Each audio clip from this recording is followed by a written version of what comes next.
नमस्कार दोस्तों। आज हम बात करेंगे कि जो चीज़ें हमें खुशी देती है, मतलब हम ऐसा मानते हैं जो चीज़ें हमें खुशी देती है ना, वही चीज़ें हमें भांदती हैं। वो हमें खुशी तो कम देती है लेकिन भांद ज़्यादा लेती है। जैसे मैं आपको कुछ एग्जांपल भी दूंगा। जैसे मान लो एक आपने गाड़ी खरीदी, ठीक है। तो जो गाड़ी आपने खरीदी, अब आप उसको ले आए, आप उस खुशी मिली आपको, वो खुशी कुछ टाइम तक रहेगी, ठीक है।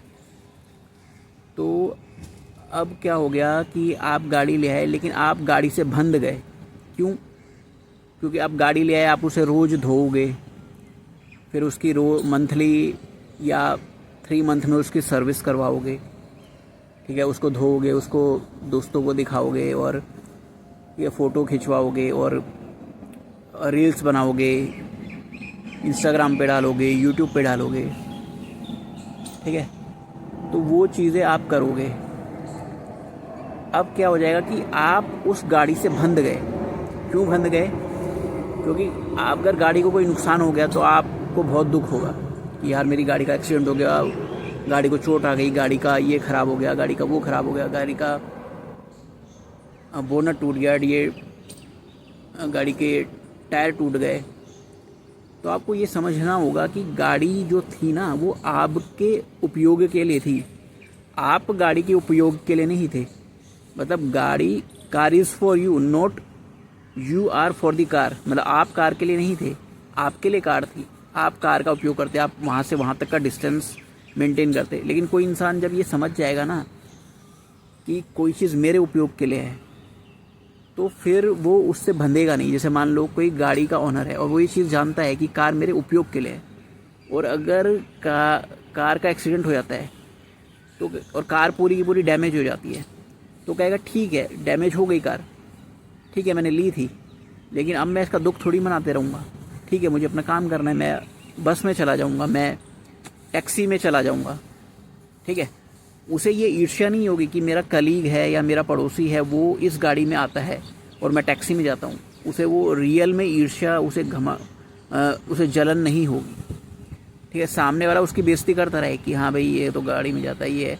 लेकिन कोई रियल इंसान होगा ना, जैसे अष्टावक्र थे, उनका शरीर 8 जगह से टेढ़ा था। तो जब वो उनकी राजा की सभा में गए थे ना, तो जितने भी वहाँ पे जिनको ज्ञानी पंडित कहा जाता है, जिनको आजकल बुद्धिजीवी कहा जाता है, उन्होंने उनका मजाक उड़ाया। वो हंसने लग गए जोर जोर से उनका शरीर देख के। तो अष्टावक्र ने क्या कहा कि राजन, मैं तो सोच रहा था ये बहुत ही उच्च बुद्धिमत्ता वाले लोगों की एक सभा होगी और मुझे यहाँ जाना चाहिए ताकि मुझे भी कुछ सीखने को मिलेगा, लेकिन ये तो चमारों की सभा निकली। चमार इन द सेंस, मैं किसी कास्ट के लिए वो नहीं कर रहा हूँ। चमार का मतलब होता है कि जो चमड़ी का मजाक उड़ा रहे हैं। मतलब मेरा शरीर जो है वो 8 जगह से टेढ़ा है, तो ये मेरी चमड़ी को देख रहे हैं, ये मेरे शरीर को देख रहे हैं कि ये 8 जगह से टेढ़ा है। ये नहीं देख रहे कि इस इंसान के अंदर क्या काबिलियत है और ये क्या क्या ज्ञान रखता है। ये तो शरीर को देख के हंसने लगे और ये ईश्वर की बातें करते हैं, ये भगवान की बातें करते हैं।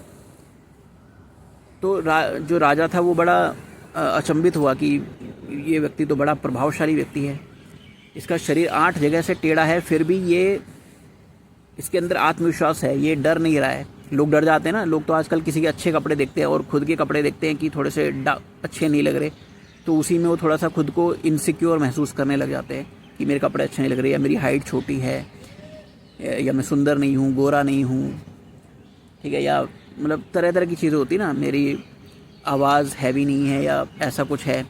लड़कियों में होता है सुंदर नहीं हूँ, ब्यूटीफुल नहीं हूँ। लड़कियों में होता है मेरी हाइट नहीं है, या फिर मेरे पास ये शूज़ नहीं है, या फिर तो अष्टावक्र ने कहा कि इन्होंने मेरे शरीर को देखा, इन्होंने ये नहीं देखा कि मैं भी एक जीव हूँ और ये भी एक जीव है और हमें इस पृथ्वी को अच्छा करना है। और तो वो सारे चुप हो गए, उनकी हंसी एकदम से ख़त्म हो गई और राजा बड़े अचंभित हुए। फिर उन्होंने बाद में अष्टावक्र को अपना गुरु माना और उनसे दीक्षा ली।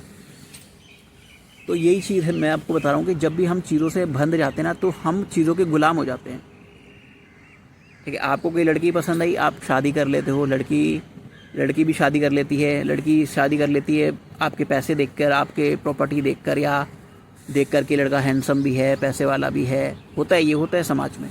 ठीक है, कई लोगों को बुरा लगेगा लेकिन ये होता है, सोसाइटी में होता है, इंडियन सोसाइटी में होता है। बहुत दहेज दिया जाता है, बहुत दहेज लिया जाता है और देखा जाता है कि लड़की सुंदर है, ब्यूटीफुल होनी चाहिए, एकदम कामुक होनी चाहिए। ठीक है, दोनों की तरफ से देखा जाता है,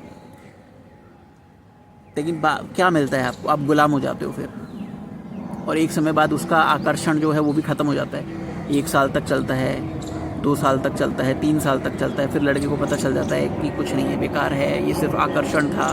लड़की को भी पता चल जाता है ये तो मूर्ख आदमी है, किससे शादी कर ली मैंने। ठीक है,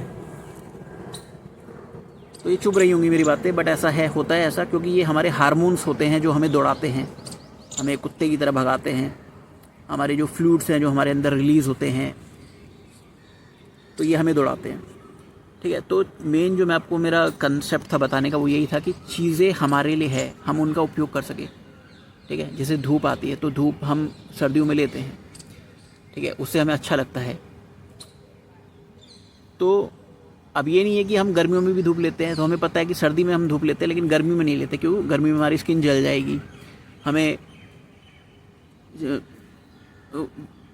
बीमारियाँ भी हो सकती है, जैसे कि धूप से कैंसर हो जाता है ज़्यादा धूप लेने से। ठीक है, तो गर्मियों में हम धूप नहीं लेते हैं, सर्दियों में लेते हैं। उसी तरह से हमें ये भी पता होना चाहिए कि गाड़ी का गुलाम हमें नहीं बनना है, गाड़ी हमारी गुलाम है, यानी वो हमारे उपयोग के लिए है। हम उसका उपयोग करें कि मुझे यहाँ से वहाँ तक जाना है, तो मैं गाड़ी का उपयोग कर रहा हूँ। ठीक है, गाड़ी ख़राब हो गई, गाड़ी टूट गई, एक्सीडेंट हो गया, तो इसका मतलब ये नहीं कि मैं आप गुस्सा करने लग जाऊँ, चिल्लाने लग जाऊँ, अपने हाथापाई पे आ जाऊँ। होता है ना, ये इंडिया में होता है। तो आपको ये समझना होगा कि आपके उपयोग के लिए तो ठीक है, गाड़ी ख़राब हो गई, मैं टैक्सी में चला जाऊँगा, मैं मेट्रो में चला जाऊँगा, मैं बस से चला जाऊँगा। आपको ये समझना होगा, चीज़ों के गुलाम इसलिए बनते हैं, और उसे ही कहते हैं डिटैचमेंट। ठीक है, जिसे आप डी अटैचमेंट भी कह सकते हैं, यानी किसी चीज़ से अटैच ना होना। आपको पता है कि एक चीज़ ये रहेगी और इस समय तक रहेगी, जैसे ये शरीर है, ये रहेगा, एक समय तक रहेगा, ये शरीर हमेशा के लिए नहीं रहेगा। सबको पता है कि उसका शरीर हमेशा के लिए नहीं रहेगा, लेकिन लोग डरते हैं बातें करने से उस चीज़ के बारे में। ठीक है, लेकिन जो सत्य है उसकी बातें करने से क्यों डरते हो? सत्य तो सत्य है ना, सच तो सच है, सच बोलने से क्यों डरते हो?